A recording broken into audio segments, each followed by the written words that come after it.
So let's talk about toxicology. First of all, toxic means poisonous. So, in addition to studying agents that cause toxicity, scientists in the toxicology field are concerned with the movement and the fate of poisons in the environment, also concerned with the routes of entry of these toxins into the body, and finally, the effects of exposure to these agents.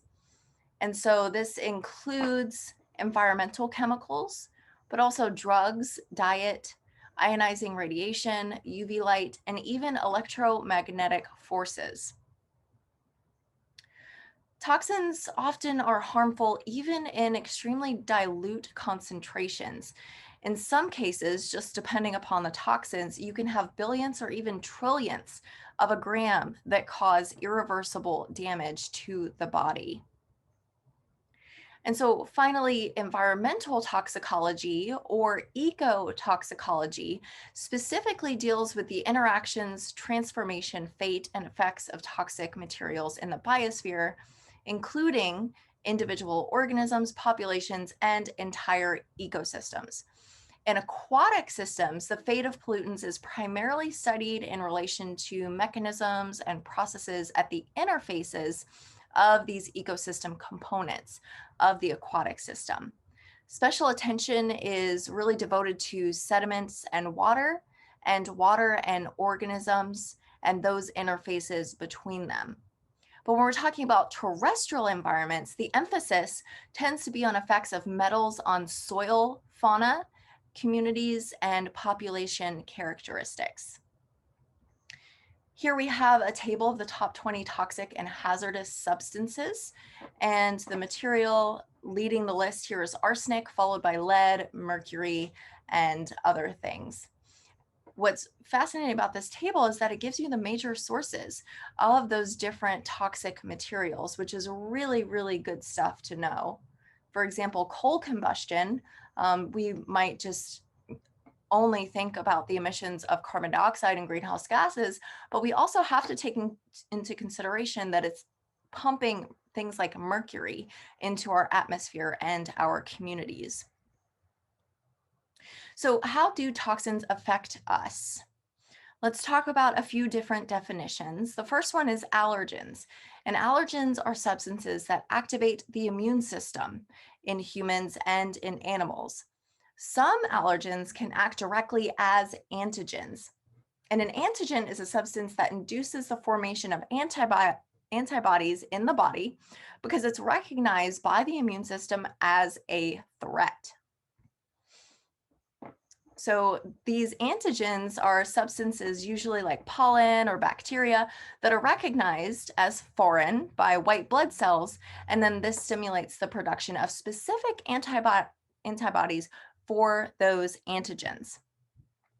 And antibodies are proteins produced by our bodies that recognize and bind to those foreign chemicals or cells. Basically, they clean up the foreign agents that are trying to make us sick. Let's talk about something that doesn't get near enough attention, and that is called sick building syndrome. This is where the environment that you work or live in just has a wealth of toxic substances that you are constantly surrounded by, breathing in, day out. So, formaldehyde is a good example of a widely used chemical that is a powerful sensitizer of the immune system. Formaldehyde is mostly found in plastics, insulation, glue, and we can actually concentrate formaldehyde in indoor air, and it can be 1,000 times higher than in normal outdoor air.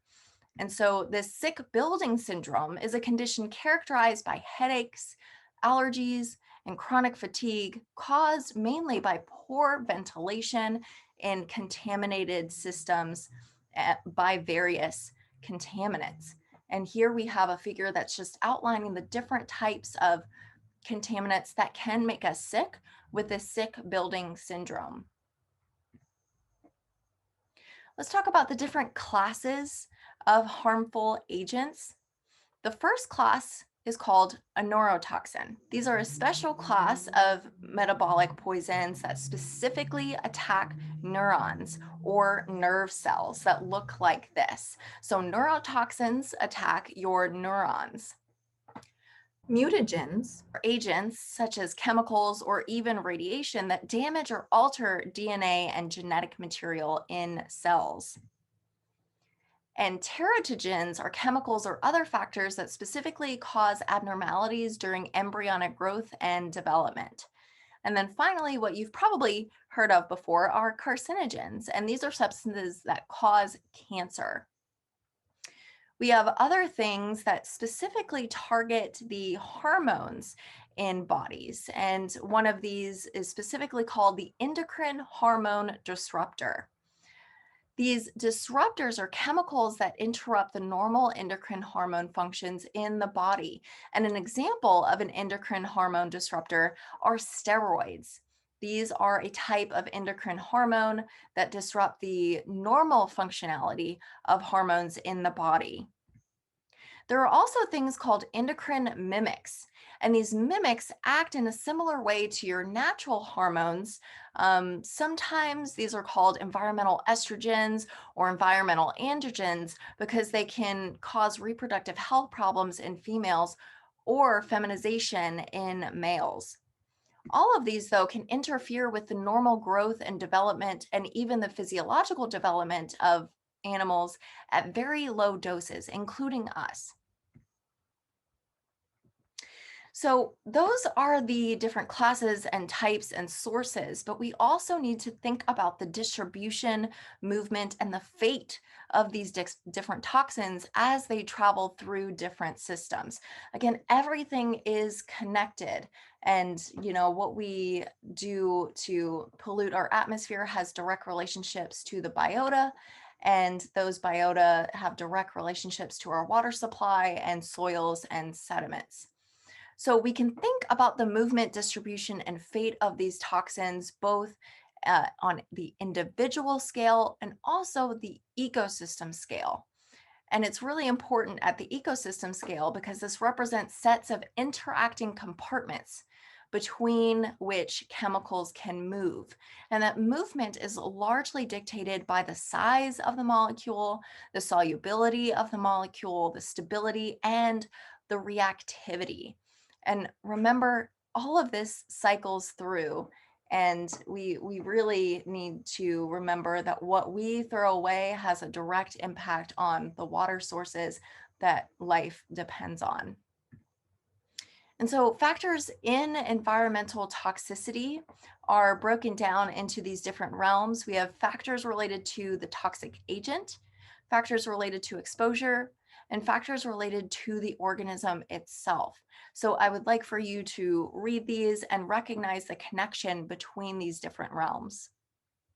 So on the previous slide, we discussed that the movement and distribution and fate of these different toxins depends on a couple of things, including solubility of these chemicals. So the solubility and mobility determine when and where chemicals move throughout a system. To define solubility, it's simply the important characteristics in determining how a toxic material will move through the environment or through the body to its site of action. We can divide the chemicals into two groups. We have water-soluble compounds and then oil or fat-soluble compounds. Water-soluble compounds move rapidly and widely through the environment because water, of course, is everywhere. It's ubiquitous. And so chemicals that are water-soluble are really going to move and be distributed at a much faster clip than something that is oil or fat-soluble. The oil or fat-soluble compounds generally need a carrier to move through the environment. There are many routes for toxins to enter into our bodies. The most common, though, is airborne chemicals. But we can also, unfortunately, be exposed to toxins in our food, in our water, or even skin contact. And there are a number of factors that influence how often we are exposed to these different toxins, including age, socioeconomic status, and general health. Young children, those that are ill, immunocompromised, or bear a greater pollution burden in general due to socioeconomic conditions are more susceptible to being exposed to these toxins. And we have a homework assignment coming up in the next couple months, readings from A Terrible Thing to Waste, Environmental Racism and Its Assault on the American Mind by Harriet A. Washington, that does a fantastic job of breaking down how exposure to these different toxins is directly tied to socioeconomic status and living in a quote unquote fence line community. So next, let's talk about bioaccumulation and biomagnification. The first word, bioaccumulation, refers to the fact that organisms may selectively absorb and store toxins in their bodies. And then next, biomagnification occurs when the toxic burden of a large number of organisms at a lower trophic level is accumulated and concentrated by a predator at a higher trophic level. So looking at bioaccumulation and biomagnification, specifically talking about DDT here, we'll notice that the concentrations of DDT in the bottom mud, small insects, and fishes is really quite low, but it is extremely high when we're taking a look at gulls, which are a higher trophic level predator on fishes. So it is bioaccumulating in these lower trophic levels. But then once these lower trophic levels are fed upon by our predator here, we then have biomagnification. Persistence makes some materials a greater threat. Many substances can be degraded when they're exposed to sun, air, or water. This can either convert them to inactive forms or completely destroy them entirely.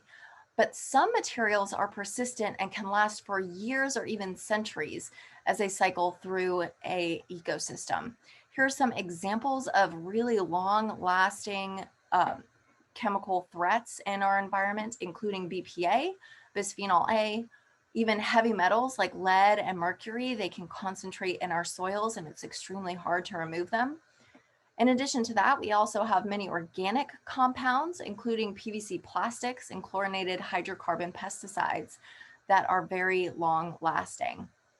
But also we need to keep in mind that virtually all plastics are extremely long lasting and they have the potential to continuously pollute our waterways and soils for decades and even centuries to come. Those organic pollutants we call persistent organic pollutants, or POPs. There are a couple examples that I'm going to run through here. First, we have polybrominated diphenyl ethers, or PBDEs. These are flame retardants that can now be found globally. They were actually first reported in women's milk in Sweden in 1990, but then were banned in Europe after that. We also have perfluorooctane sulfonate, or PFOs, and perfluorooctanoic acid, PFOAs. These are used for waterproofing purposes and also non-stick surfaces, including Teflon and Gore-Tex. These are known to lead to prostate cancer, so these are carcinogens. We also have perchlorate, which is a waterborne contaminant left over from rocket fuel. Here are a couple more. Phthalates are found in cosmetics, deodorants, plastics, food packaging. These have been associated with kidney disease and can cause low sperm count and also low sperm mobility. So they are impacting fertility. They're also suspected of contributing to obesity. And finally, atrazine. This is the most common herbicide that is used, and it's been known to cause birth defects. Individuals living in farming Midwest areas show higher levels of birth defects, which are likely tied to atrazine. And scientists are actually now calling for the banning of atrazine in the United States, and other countries have already banned atrazine. So now let's talk about what makes the United States a little bit different from other countries in banning chemical pollutants and toxins. Other countries follow what is called the precautionary principle. And the precautionary principle states that if a product action or policy has a suspected risk of causing harm to the public or to the environment, protective action should be supported before there is complete scientific proof of a risk. In other words, this is guilty until proven innocent. And we should avoid using questionable chemicals and materials until we know that they are safe. Now, that makes sense if you don't know the entire suite of risks associated with a new chemical, a new herbicide, for example. The precautionary principle states that you should not allow it to be used widely until the science is in that shows that it is safe. In the United States, however, we function on the burden of proof. So the contrasting philosophies of the burden of proof and the precautionary principle are illustrated quite well, in my opinion, by these two frogs that are sitting in a pot of boiling water. The frog on the left here is going off the philosophy of the burden of proof. And the frog says, "We will get out when you prove we will be boiled alive." While over here, the frog that's adhering to the philosophy of the precautionary principle says, "We should get out until you can prove that we won't be boiled alive." And so these are the two contrasting philosophies that dictate whether or not a product, chemical, or a potential toxin could be used widely in different countries. And again, America is of the burden of proof philosophy. So now let's talk about the interactions between different chemicals that can increase the toxicity. The first is antagonistic reactions. These can interfere with the effects or stimulate the breakdown of other chemicals. So, for example, vitamin E and A can actually reduce the response to some carcinogens. Other materials, though, are additive when they occur together in exposures. So they compound the effect when they occur together in exposures. An example of this is rats exposed to both lead and arsenic show twice the toxicity of only one of these elements. But of the most concern is something called synergism or synergistic effects. And this is the interaction in which one substance actually exacerbates the effect of another. So, for example, occupational asbestos exposure increases lung cancer rates about 20-fold. Smoking increases lung cancer rates by about the same amount. So, if you add those two together, 20 and 20, it should be 40. But through synergistic reactions between asbestos exposure and smoking cigarettes, those asbestos workers who also smoke cigarettes have a 400-fold increase in cancer rates. So it is not just double, it's not just an additive reaction, it is a synergistic reaction or a synergism. How many other toxic chemicals are we exposed to that are below the threshold limits individually, but combine to give toxic results? That is a scary question to ask if you know about the synergism that we already know about in some toxic pollutants. So how do we measure toxicity? Quote here, "The dose makes the poison." This means that almost everything is toxic at very high levels, but can be safe if it is diluted enough. So the idea here on the right in this diagram is that, of course, we all know that sugar is not good for us. It's pretty bad stuff, but it is unfortunately in absolutely everything, even stuff that you wouldn't think. I challenge you to go look at the nutritional labels on some of your foods and see how much sugar is there. So for example, one Oreo cookie contains 1 cube of sugar, but contrast that with a whole pint of fish food ice cream from Ben & Jerry's, and you're looking at nearly 26 cubes. Okay, so sugar by itself is not too bad for you, but when you are indulging in very high levels of sugar, it can be bad. So how a material is delivered and at what rate plays a vital role in determining toxicity of a specific substance. So we can look at dose curves to understand toxicity of specific substances. If you've ever heard the term LD50, I'm going to talk about what that means now. The LD50 is a convenient way to describe the toxicity of a chemical, and it's done by determining the dose to which 50% of the test population is sensitive. So looking here in hypothetical units of a dose along the x-axis from 0 to 8, and then along the y-axis, percent of population killed by a given dose, you would see up here 50, okay? That would give us our population point at which 50% of the population is sensitive. And we follow this line along to where our data is graphed. And we follow this point down to the dose axis. And therefore 3.5, or in between 3 and 4, would be our LD50 for that particular toxic substance. So there is a wide range of toxicity, and it's useful to group materials according to their relative toxicity. So first up, a moderately harmful toxin takes about 1 gram per kilogram of body weight to make a lethal dose. By contrast, a very toxic material takes about 1/10 of that amount. An extremely toxic substance takes only 1/100th as much, so only a few drops to kill most people. And then finally, a super toxic chemical is extremely potent. And for some, just a microgram, which is a millionth of a gram, is enough for a lethal dose. So depending upon the toxicity of the specific toxin or chemical, it could spell disaster at just a few micrograms.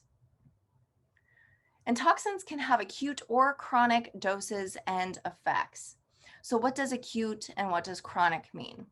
So acute effects are caused by a single exposure to the toxin and result in an immediate health crisis. Contrast acute with chronic.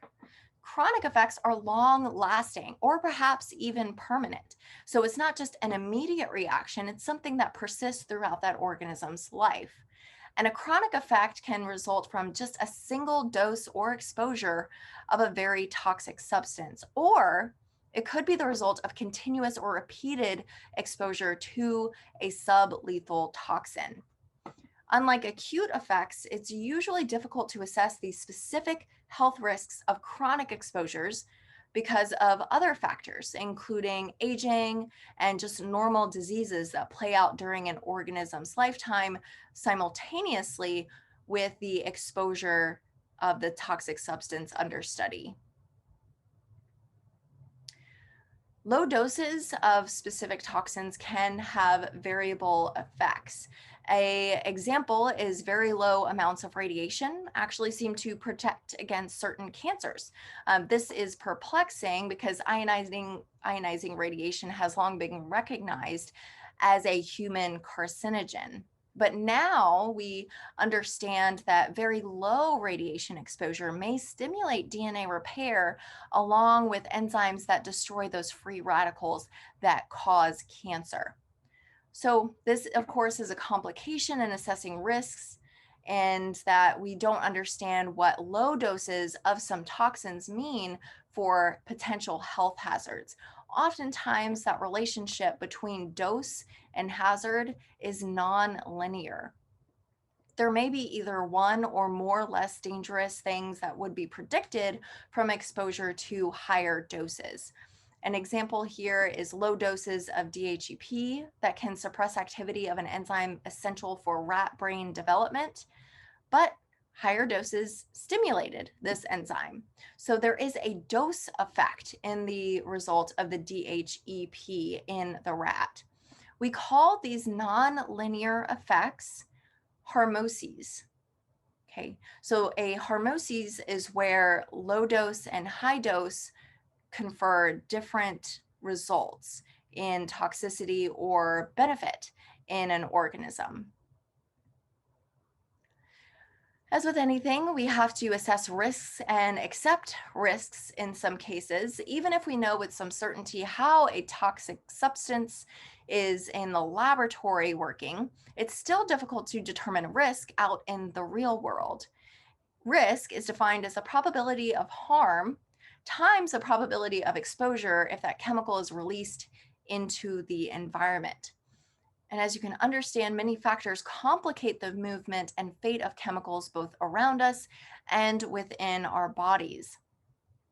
And finally, public perception of environmental hazards can be inconsistent with actual risk. We might overinterpret results from the laboratory, for example, and think that the risk is higher than it actually is, or vice versa. So the question is, how much risk is acceptable? How much is it worth to minimize and avoid exposure to certain risks? Most people will tolerate a higher probability of occurrence of an event if the harm caused by that event is low. Conversely, harm of greater severity is acceptable only at low levels of frequency.